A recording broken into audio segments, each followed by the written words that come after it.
Okay, guys, let's go ahead and get started. Just before we do get started, quick show of hands. How many people were in the first session? Okay, so there may be a little bit of repetitiveness in terms of intros and questions. I think what we will get out of this is a completely different perspective from these three guys than from the two producers earlier on this morning. Okay, let me do a little fill you in on why we're doing this tasting and where it came from. There's a thing called the Texas Wine Journal. And the Texas Wine Journal basically evaluates and rates wines independently, objectively, using a panel of judges. Last November, we did a tasting of Blanc du Bois. And for whatever reason, which is a good reason, Blanc du Bois had more consensus across the panel than any other category that the panel tasted. And that created a thought in my mind, well, there's something really going on here in terms of Blanc du Bois, in terms of style, in terms of typicity, in terms of the panel's consensus to taste it with consensus. And so that kind of was the inspiration for doing this Blanc du Bois Symposium. It was about how to bring people together in front of producers, taste wines, talk about Blanc du Bois as an open forum, and that way we as an industry can learn, improve, grow, and excel in Blanc du Bois. So before we do get started, in front of you there are basically a cheap ass bios for all the guys on the panel. And instead of spending time talking about their background and their experience, you can read about it. We wanted to jump right into the topic. And then also there is a flight card that basically has all the wines that you're going to be tasting in the next hour. Okay, so we're session 2. Session 1 was obviously session 1. Right? So at the end of the taste, or at the end of the discussion, at the end of the tasting, we'll do a Q&A. So that Q&A is there for you to ask these guys some questions. And hopefully we'll be able to kind of learn more than what we knew coming in here today about Blanc du Bois. So to really jump right into the topic, these three guys, you know, I consider them the young guns of the Texas wine industry in a lot of ways. And so they're approaching this topic in a very unique way. And being kind of the fresh perspective, just to kind of get things going, let's go down the line and we'll start with Chris. In terms of Blanc du Bois, what surprises you the most about that varietal in terms of production? I guess it's versatility. The production line. Can you hear me? Yeah. I guess it's I would say it's versatility, especially with our brand. We very much let the vintage dictate the style. We don't try to force a wine into a certain style, or we're not necessarily dedicated to the exact program. This vineyard or this variety the year before, obviously we created stuff like the chicken walk because the vineyard dictated it. But I think that the versatility of the grape, once you get into the winery, is incredible. Aromatics at different stages of ripening are significant, and it really is a really fun grape to make the wine. We're not really big white wine makers, but it really is an interesting varietal to work with. Awesome. What about you, Rob? What surprises you most about Blanc du Bois? Just the versatility of it, and with it being Texas kind of being the forerunner of it, a lot of us are still trying to figure out what to do with Blanc du Bois, and the three of us liked it, and even the Texas industry just been one of those varieties, because the hybrid, it's almost like a bastard child of the winemaker going to touch it for a long time. But with the late freezes we've been having lately, especially the past 2 years, you have to start looking towards the other varieties where you're out in the valley and not getting those late freezes, so you're always going to be guaranteed at least something. So it's also, it's fun to play around with the wine and try to figure out what its niche is going to be for the industry. I'm assuming that's the same question. For me, when I moved down here in 2010 from Washington State, one of the first grapes I ever dealt with here in Texas was Blanc du Bois, and most of the ones I had at that time, they were done in sweet sour, kind of cover up some of the harshness and stuff to it. But it really struck me as being very soft Blanc like. And that's kind of how I approach it. But not always. Always is that it depends. Because like I think you've all said, and I'm sure Marta and Dan said earlier today, it is extremely versatile. I mean, you can take it sweet, sparkling, dry. You can put it in barrel, put it in thing. So while you can go ahead and let, like any good winemaker should, let the fruit kind of dictate where it wants to go. You can definitely guide it along in certain pathways that, as long as you know what you're looking for. And really just kind of see what it does. Awesome. Okay, so if you were in the first session this morning, every wine that we tasted was a varietal wine, 100%, I think 100% Blanc du Bois. Particularly Chris and Tim, they have a lot of experience in terms of blending Blanc du Bois. And so let's talk about blends of Blanc du Bois. What do you like? What do you don't like? When you are talking about blending Blanc du Bois with another aromatic varietal like Muscat or Chenin or Pinot Grigio even to some extent, what are the rules? Are there things you should do or not do?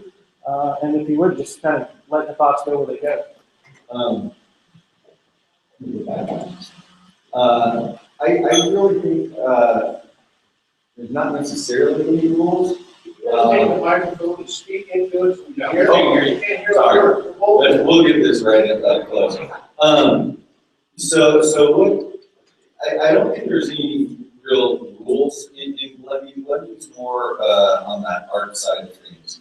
You can't really take numbers and make something like you can have some shell and meters and that. But really, you go and you approach it and you look for what part you feel is missing, and then you try to pick one to go ahead and bring into it. And some stuff, especially if you don't want the blend to be overpowered by a particular flavor, you have to be careful not to use too much. So, like for instance, the Cuvée Blanc we're going to try today, I have a little bit of Muscat in there, and it's really only like 3% before you start going, hey, this is Muscat wine. So I don't necessarily. I would say, especially on the American blend, that's a wine that's kind of developed over the years, and we started to implement a little bit more use of Blanc du Bois in that wine. And we use some of in the 14 that you don't have any right. The 20, no, I don't think the 2014 is right. That I think, I'll have to double check the label, I think it's about 25%, 24% Blanc du Bois, but the Blanc du Bois that we used in that blend was part of the Cuvée lot that was meant for sparkling. It's obviously about a little under 19 bricks, so it really added that Sauvignon Blanc to it. And over 25%, we were trying to get the volume out of that wine. We did about 1,200 cases of that. And it would only take about 24%. Over that, the Blanc du Bois started really dominating the blend. I think if you had it riper, you could potentially, once that color change goes from kind of green to gold, you get a lot more tropical fruit flavors. And I think you could really extend that blend a little bit more and add a little bit more of the riper Blanc du Bois. But in my experience, if you get Blanc du Bois too ripe, the alcohol in that starts coming out a little bit. It turns out too much. So it's really got to be the perfect amount of ripeness without too much alcohol, because it needs to get a little thin. As far as blending goes, I really enjoyed it. The Muscat goes great with it, and especially the dry style. Any other aromatic varietal or any other particular varietal that blends well?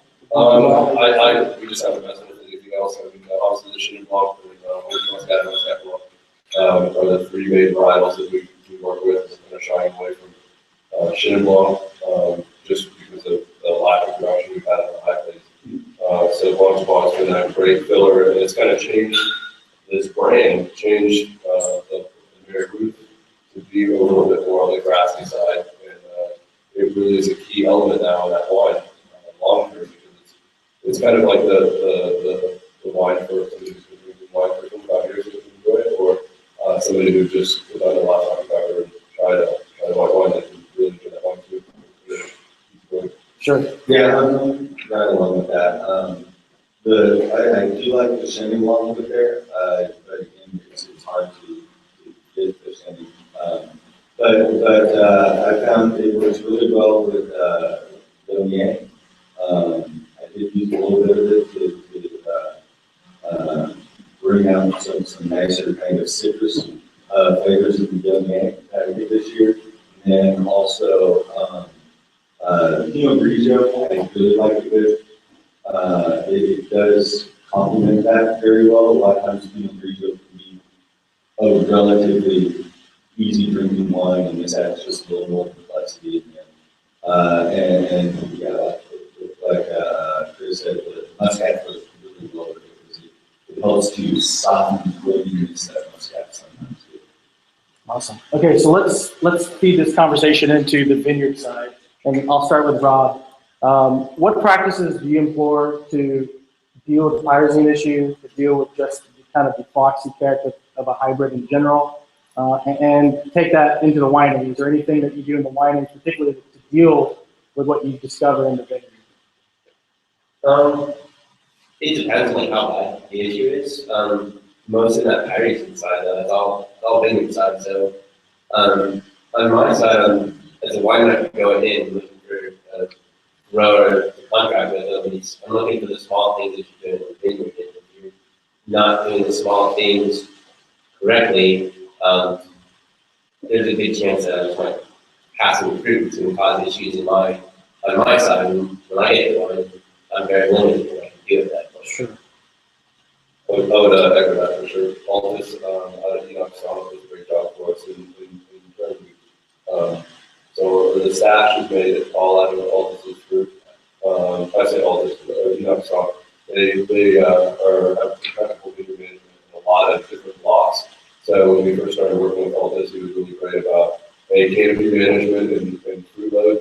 In that soil, he's not going to ripen very much. 5 tons is too much. It's definitely overloaded, and we kind of go darts a little bit. He's got about 5 different blocks in different locations, so we kind of pick them. We also have another. These guys don't get that fruit, but another vineyard in Brenham, John Dale, who's always been really, really great for us. And it's not necessarily the quality of farmer, or it's very much the quality of farmer, but it's as we all know in Texas, the weather can kind of dictate what we do. And so when I say throw darts, we have this plan where, okay, the Brenham John Dale vineyard is going to be our premium selection, and then we're going to pick whatever goes down first, wherever's getting more rain, that's going to go into the sparkling selection. And then, so those can switch depending on where the rain's coming. It's well known in East Texas. It gets a little wet in the fall typically. So, the premium law for us can change on a monthly basis in harvest. Sure. Chris, can you talk a little bit about where you source your Blanc du Bois? Sure. I mean, we've sourced it. I got the pleasure of going to the Cat Springs today, and I made a comment at the end of like, look, I'm looking for Blanc du Bois, and anybody that wants to sell me, I'd love to look at it. And there's like 80 people that came over here and phone number, and so we went. Robbie went on with one of the trips. We literally went to everyone. It was a lot of crappy fruit, a lot of really, really good fruit.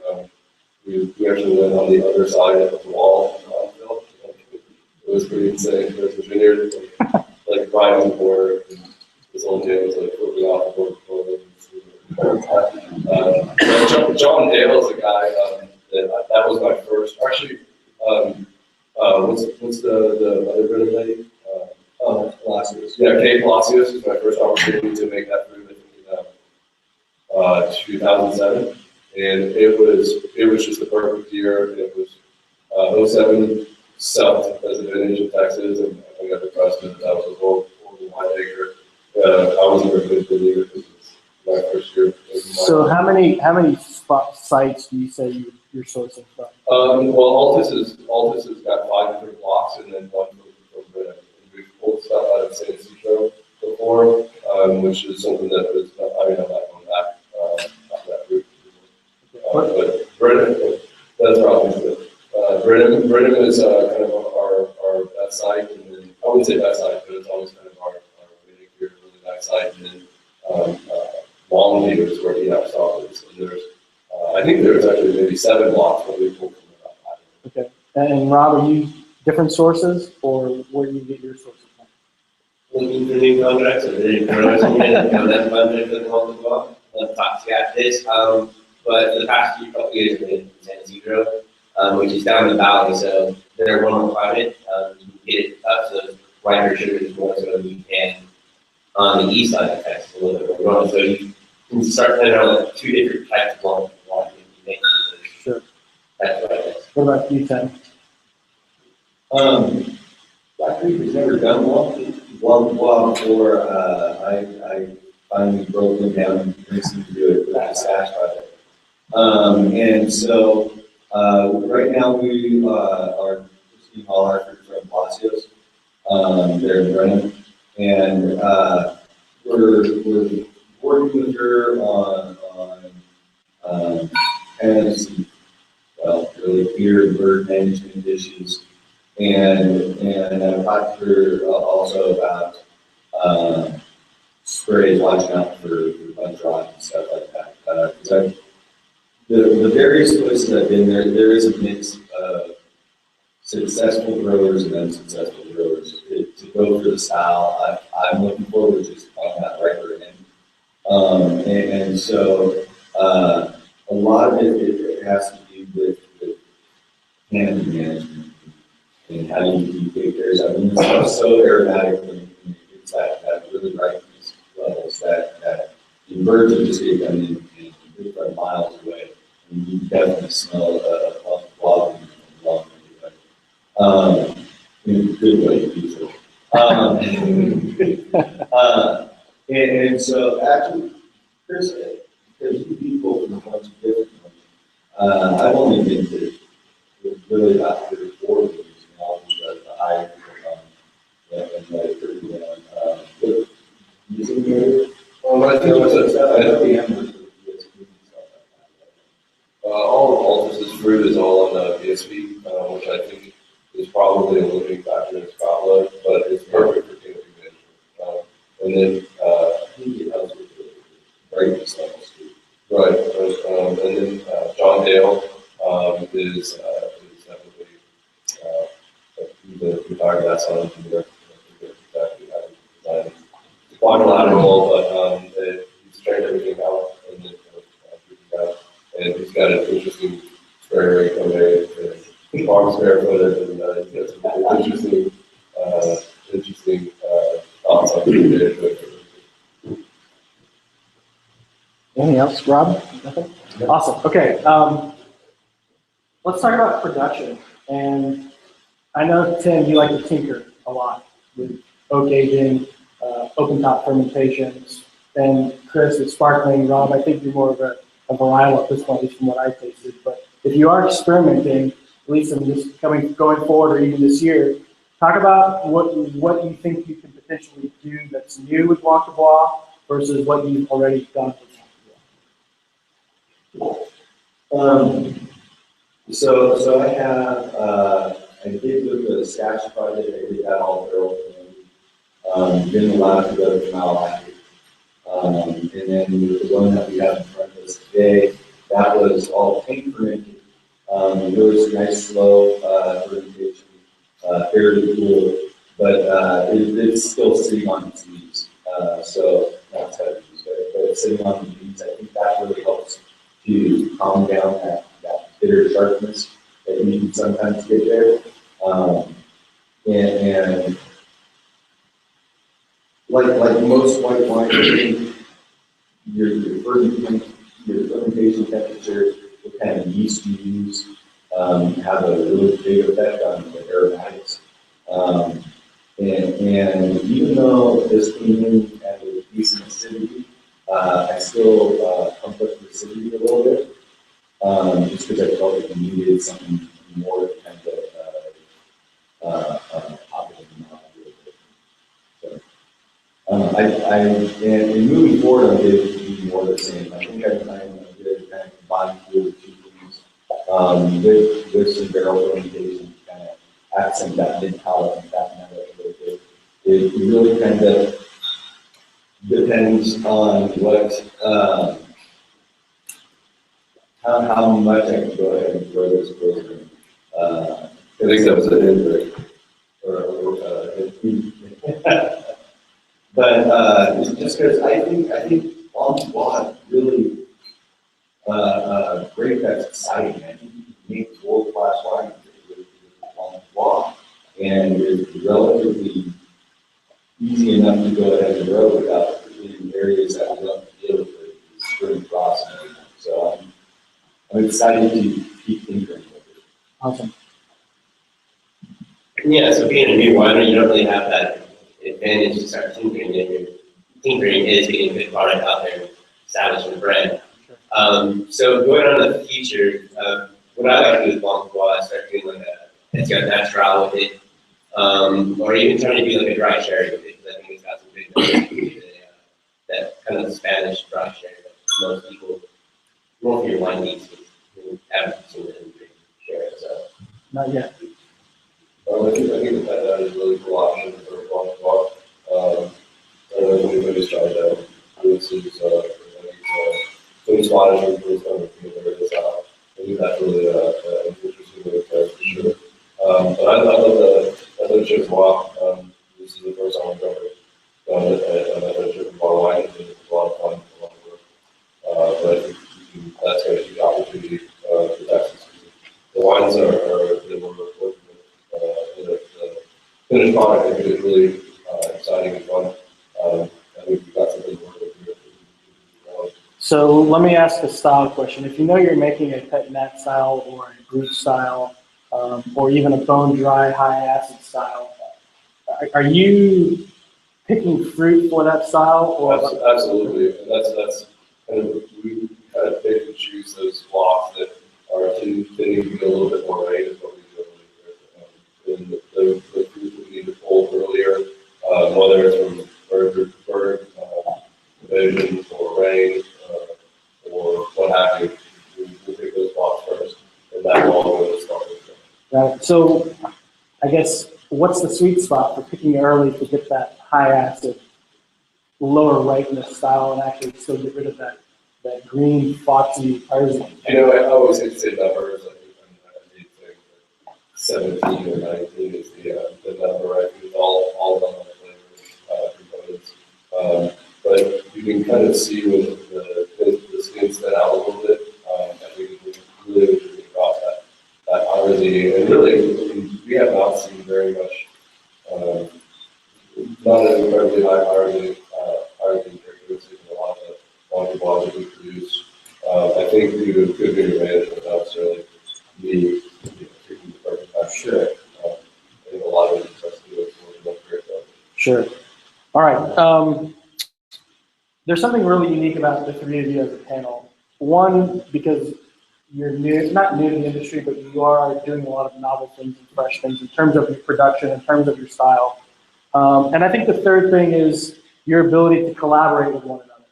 And you guys were talking earlier about how you're sharing your sources of fruit, which is very cool. And you guys created a wine last year that was basically 3 different versions of Blanc du Bois that you blended together as a collaborative wine. And if you would please kind of talk about that collaboration, where it came from, why it happened, and where you want it to go. And I know that you're laughing because there's probably like, we didn't have any intent to happen, but if you would just talk about that collaboration. So Stash started, obviously, we've been a big Blanc du Bois fan for a long time. Robbie used to work with me when we first started doing Blanc du Bois. Bill Rose, and then I was really excited about it, and like anything, you got to share it with your friends and share it with other people to get some traction on the varietal. And I think as we can tell, the taste is a great for Texas. But as I was on this soapbox after a couple bottles of wine, at my house, About 2:30. yeah, we came up with this crazy idea. We're like, we should all, well, I have this fruit coming in. It was like a couple of weeks or 2 weeks. Like, let's press it all out, and then I'll give everybody a ton of fruit, and then we'll make it. We won't tell each other how to make it. And then we kind of had another agreement that like, okay, well, if something didn't work in the blend, we make it, had 150 gallons that did work, and maybe 130 that worked, we would compensate for that. But in the end, it actually worked really well all together. It was surprising how well, I mean, we had just had all included blended together. We had much better wine than individually. And than any other proportions. And we definitely went in trying to do something more than just equally blending it all together. And it didn't want that. It just had no impact. It was all people. And they were very different styles, I think. Maybe we have to talk a little bit about that, because when you taste this, it's something you can't easily pin down what was done to it, which I think you expect to get from people making it and put it all together. I know I did all neutral barrels, barrel fermentation, 8 ton yeast, and in allowed to go from Yeah, I did 100% stainless steel fermentation, and then total yeast contacts, and did methanol as well. We did 100% new French shows, and started with the fermentation of these. No, 100%. That's one wine that we do all natural for confidence. For some reason, Blanc du Bois just was not like the finish well, but it did. So where do you guys think the collaboration is going in the future? Yeah. We try not to discuss this when we're thought. We want to go ahead and really kind of take this whole project into looking around and trying different permutations of what to do with Blanc du Bois. I know this year, due to how the 13 were, I think the last time we were sitting down here, we're going to all do different sparkling versions. So it'll be interesting to see how that, because we're not going to blend them together. We're just going to let them go ahead and be separate and see how that turns out. So we're all going to do different label and have a 3-pack and sparkling. I think I see it like that in there. Let's see if I can get them all. You need more times for mustaches. It's what you need to do. So I guess before we start to taste, briefly kind of talk about where you put Blanc du Bois on the world stage of varietal and where it is at the top. You may be the only one. I think time will tell, honestly. Texas is always fighting for its place in the world anyway, just with wine in general. And then I think Blanc du Bois is definitely going to have a spot and do cool, interesting wines like the beverage of wine and the Stash project. I think I got a lot of traction. A lot of people really like it. Jessica put it on that list. It's pretty cool that you're seeing Blanc du Bois doing a little bit more media push. I think that's going to help elevate it. But I think people want to drink interesting wine. Blanc du Bois is there for them. You're never going to get a Chardonnay drinker to like totally switch into that Blanc du Bois. I think that would be fun. That's one kind of thing. Yeah. Awesome. Okay, so you have 6 wines in front of you. They are basically poured left to right. And the way that we're going to do this is the producer who made the wine is going to walk you through the tasting. And if you have questions during the tasting, ask them, but make them pertain to the wine, and then we'll do a general Q&A after the tasting. Okay? So I think, Chris, you're up first with the sparkling. Yeah, these nice flutes here are great. Accent wine. This is 100% Blanc du Bois. This was, the cuvee was all cluster press, about a 60-day old fermentation on alchemy 1 yeast. I really like that for Blanc du Bois. It's very aromatic. Finish wine. I do like to start off maybe at 53, 54 degrees for the first couple of bricks. And then we'll slowly ease on down to the 48 range on this long. So I think really aromatically,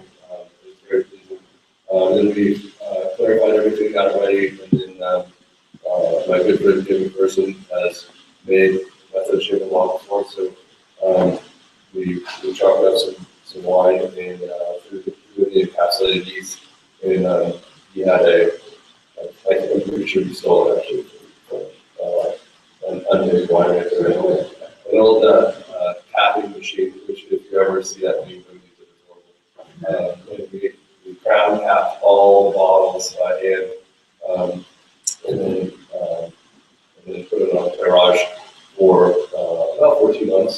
And this is the first batch. We have an old milk tank that was also a research stolen and we got it down to about -10 degrees, and the boys made a really cool rack where we put all the bottles in upside down. We have 2 milling racks, which will hold about 20 cases. So we've only made 20 cases so far, but it came out really nicely. We finished off with a crown cap, and it's my first try. Josh and I watched the YouTube videos. I think we're going to tweak our style a little bit next year, but it's been long. Do you have any questions on this topic? Have you seen another sparkling Blanc du Bois out there?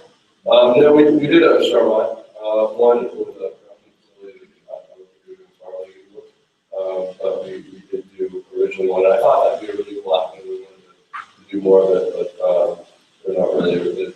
I don't know what to do. There's a Greek one store in downtown. Sparkling? It's fucking don't fly. Is it good? It was the bubble. Is that the one about the college? Aiden? I don't know. But it's a monastery. They don't have to now.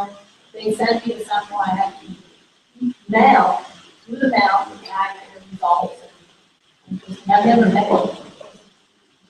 Now, correspondence, but long one, talking. I forget the sparkling producer. It's a lady from California, and it was Raymond who told me that. I can't remember. Somebody told me that on one of her visits to Texas, she said that she thought Blanc du Bois could have a vision of place in the finest sparkling wine. It's not very We need to meet that one. yeah. What did you harvest? I'm sorry, go ahead. Oh, I'm sorry, Chris, what was the percentage of Blanc in this Blanc du Bois? 100%. Yeah, 100% Blanc du Bois. And when did you harvest the fruit for this style? Oh, God, I mean, sometime in July. It's July? Yeah, July 26th. You don't have to be exact.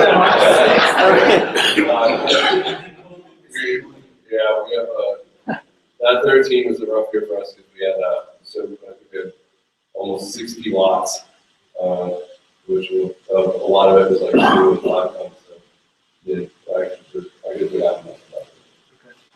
Why did you decide to do that? Yeah, I always thought about it. I think Hack Winery, that they always really got my interest in Blanc du Bois, and Raven's always thought outside the box on it.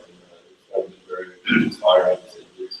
And so, with that, I was like, well, really what happened was we were having these vineyards come in.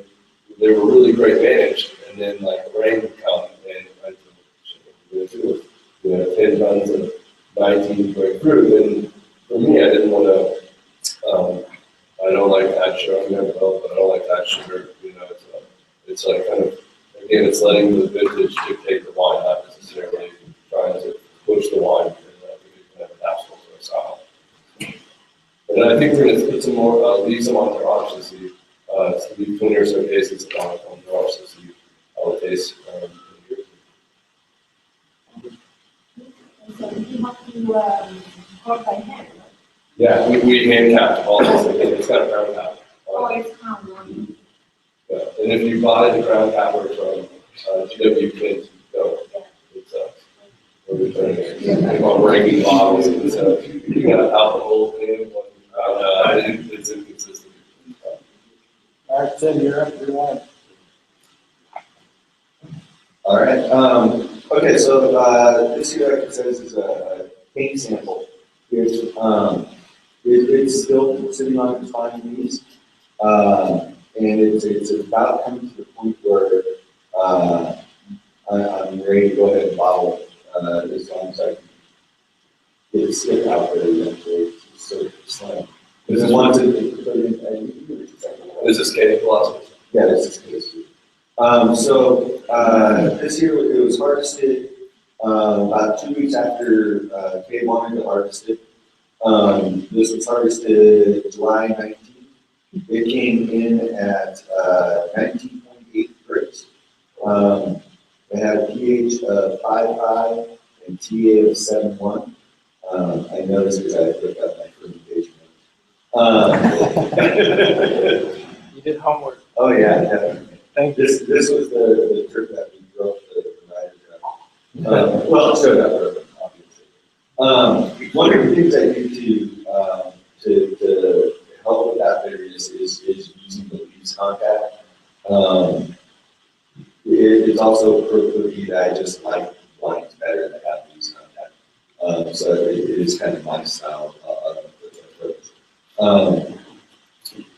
This one here, I didn't have any problem with any kind of heresies or everything.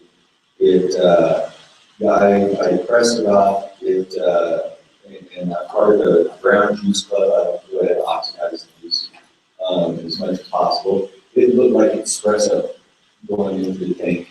And I think that removed a lot of that bitterness out of there also. And you take away that toxins that sometimes you pick up. Can I interrupt you, Tim? Is anybody else doing that in terms of oxidizing before you? Yes, we did a John Hill for this intake right now. That's really, it's a good mixture. Yeah, mine got crushed in the high and it all the way basic, so that was oxidized and I tried to. It's my choice, it's my style. So this year I kept everything cold right from the start. I let it actually start off with a little native fermentation. It took about a week before it started fermenting, and just kind of slowly move along and let it go until about 3 grapes. So it probably had a good 2 weeks or so before I inoculated. I used, let's see, last year I used alcohol, this year I used cross evolution, which is a nice aromatic yeast. And then it moved nice and steady, just stayed about maybe half a brick at best, every couple of days. And it took about 45 days to ferment. I haven't hit it with any SO2. How I like it. I do that. Added some SO2 just so that I didn't interfere with the leaves breaking down. It does have lysozyme on there, keep it from going to malolactic. And I'm fine unfiltered so far at this point. It just kind of is hanging out for right now. I'll go ahead and take a look at it, see what it is here soon, get it ready for its April 20th bottle. Okay. You said pH minus, I'm sure it's not that way now. No, I added, let's see, I added a couple grams per liter of acid to it. Took that up, and some of that was dropped out, but it's still up there. I haven't ran really much pH. Like I said, right now it's just sitting on. I just make sure the pH is and this is kind of the other thing I do like about Blanc du Bois is it comes in with these nice flavors at a lower sugar levels. We get this lower alcohol level on this is only about 11.5% alcohol. So when you consider a bottle as a single size serving like I do, this is nice to have wine that's, you know, not. You know, And you know what that is? You know what the conflict, or you just- I did early on. I moved go through and, just kind of do a pump over basically. We just run port to port, to kind of move stuff around. But I haven't screwed that one back.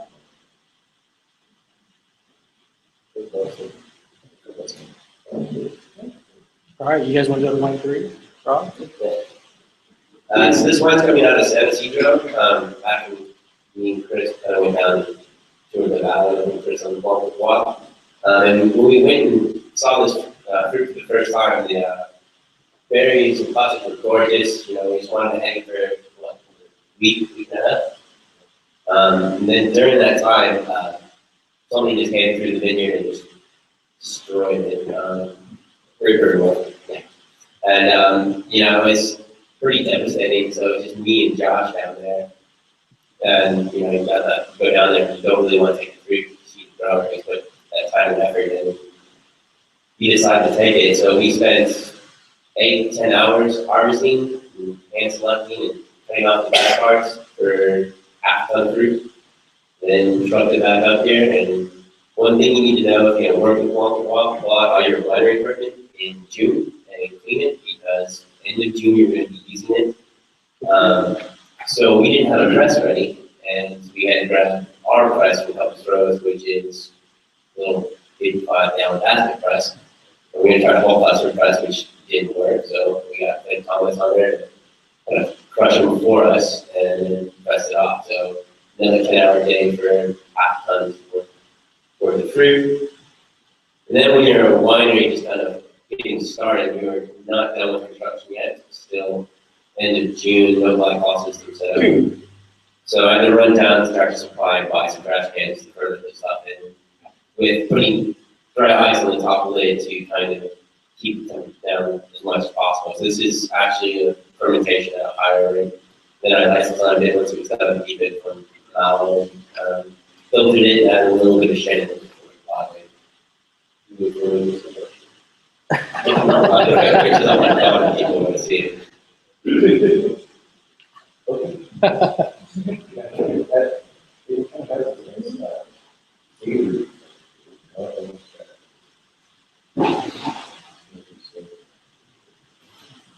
I think Chris, no, back to 10. So we're moving on to blends. All right, Glenn, I really wanted to go ahead and bring this because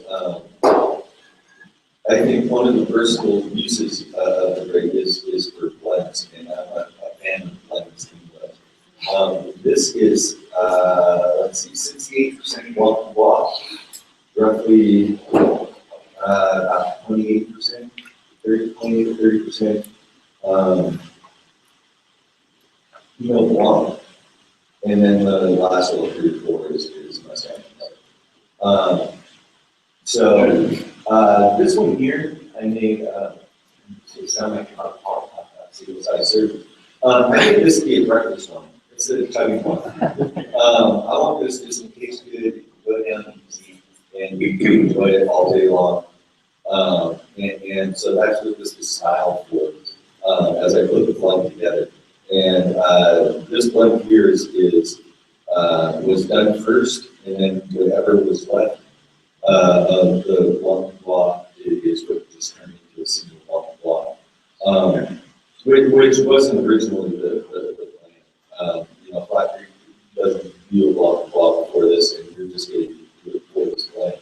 But it just was the Blanc so nice that we wanted to have it to do it by itself. So we're going to do about 200 cases. But the 2 Blanc here, this is our big one. This is one that hangs out with the super text and the HTTP. So we did, I think it was like 800 cases in this one. Yeah. It's all, the Pinot Blanc and the Muscat are all the same fruit. And I actually think we need to look at having some of this in Southeast Texas specifically just for Blancs and some of the unique characteristics over there have better AVA, just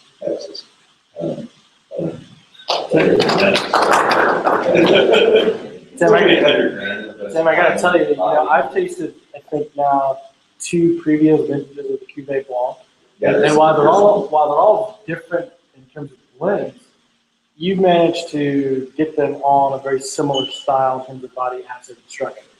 And does Blanc du Bois make that job easier? I mean, was it difficult to kind of hit that mark in terms of consistency this year? I think that this one here actually is probably, for the 3 years I've been doing that blend, this is my favorite beer. I think it has the most character to it. And the Blanc du Bois definitely brought all the nice things I like. I run on that to the Florida blend. So I was just looking for ways to fill in little holes and stuff and kind of round it out. When I do blends like this, I don't actually look at the flavors. I do this, and I know we talked about this before ourselves. I blend for texture, and I let the flavors figure it out themselves. So I think this kind of has that. It's just really is a nice kind of roundy wine that just nothing really sticks out, which is what I was going for. Awesome. All right, let's go back to Chris.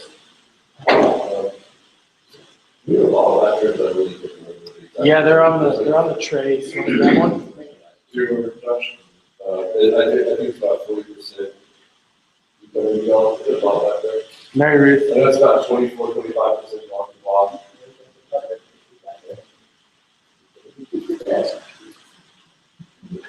He's in California.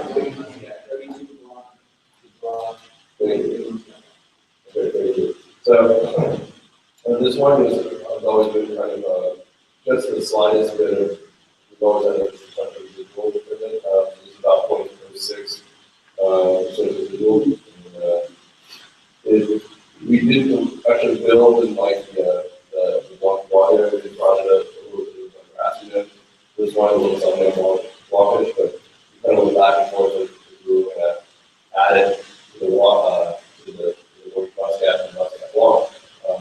Those 2 wines come from one of our farms in San Angelo, and then Lost Rock Vineyards and Seed Family Farms. We're really happy with all 3 production of all 3 vineyards. The Blanc du Bois, first Dolphin, from all this south. So we had a little miscommunication when we let that one Orange Muscat Blanc get overripe. It's 49 acres at Lost Rock, and Andy got a lot of bigger blocks. And the 49 acres sometimes we all kind of forget about it. It got really overripe, and so the Orange Muscat and Muscat blend is about 14.2. And we did not. It was beautiful, but we did not like it for this line. It was a little too high in alcohol, and we had about 1,400 gallons of 10% Blanc du Bois. Here's the blend. So we found alcohol with Blanc du Bois, and I think it kind of made this blend that grassiness, the Blondish blend with the Muscat characteristic comes out, and I have to say that I'm so happy with this wine. I think it's going to forever be kind of in this style. This is the style we did last year, and then carried on this year. And would you agree, Josh?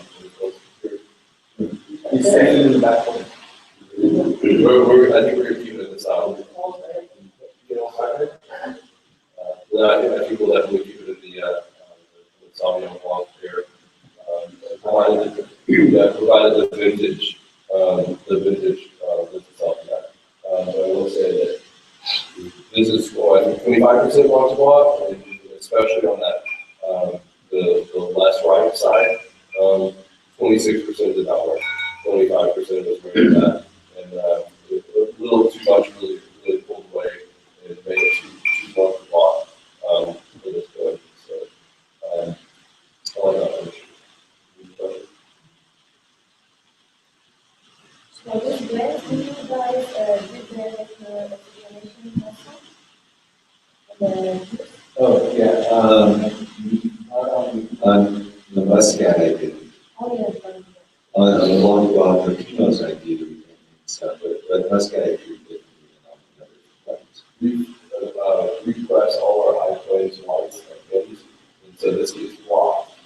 The oak Muscat and the Muscat Blanc all is Blanc. Or actually, we fought them different, and then I'm not worried about adding. I'll have fermentation going, and we'll just add the juice whenever. We'll settle it, I'll block it, and then add it to the next day.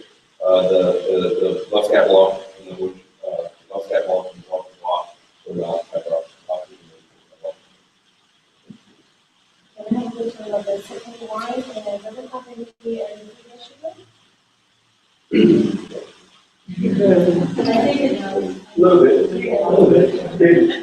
It went down to, Me too. about, maybe 1.5 words, so it has, yeah, just a little touch in there. But I basically just took it to where I like, where it's basic, and just let it settle out. So. Awesome. Okay, and then last but not least, Rob, if you want to talk about stash and maybe reiterate what the three parts were. Yeah, so it's a stash again. It's what I call it the winemaker's wine. But it was, tin was neutral, Yeah. fermented. Chris uses new oak, I was doing. And then mine was stainless steel. And then we got together again at Flat Creek and kind of all tasted them together and started just kind of tasting them together, making adjustments we might need to make on those base wines. And then we brought it all to Chris's place and just threw it in there basically. Just, It's equal fun. yeah, it's equal parts. One thing I did was mention that we used Alchemy 1 on this barrel pivoted Blanc du Bois, and while I like the result, it's one of those things we're not going to you go back and start with the description. It says, absolutely do not barrel ferment.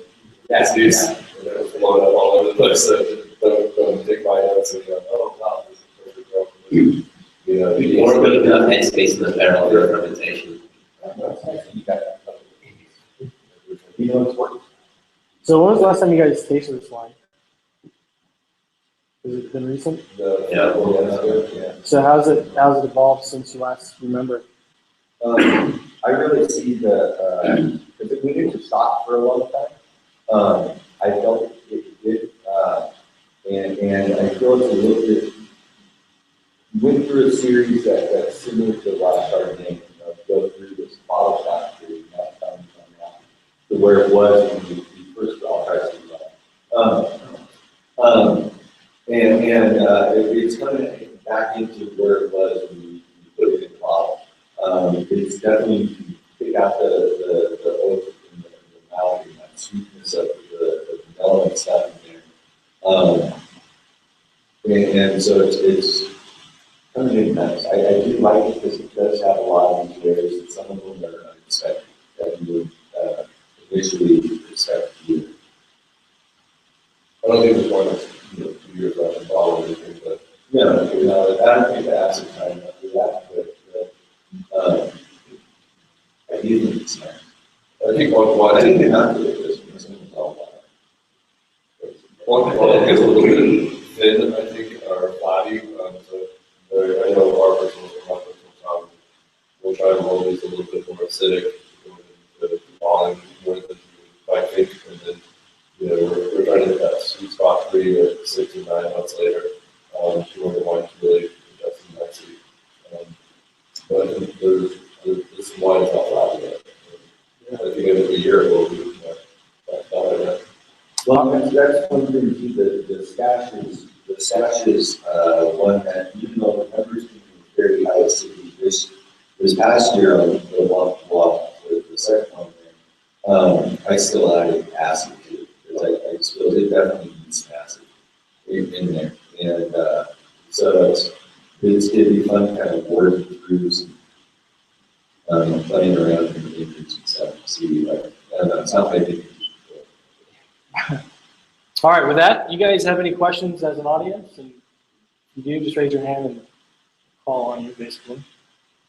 Come on, somebody's got a question. Mark, you had a question?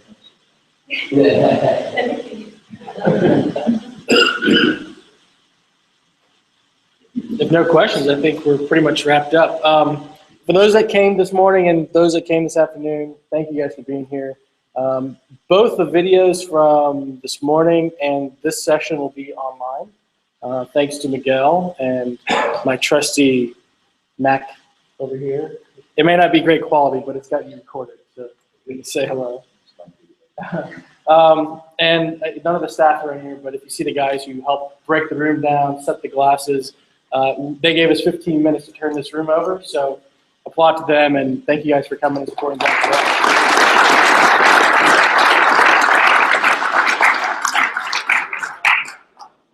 I do want to say thanks to Diego. It's really pushing a lot of Texas points. Yeah. Right now, it's really cool to have Blanc du Bois.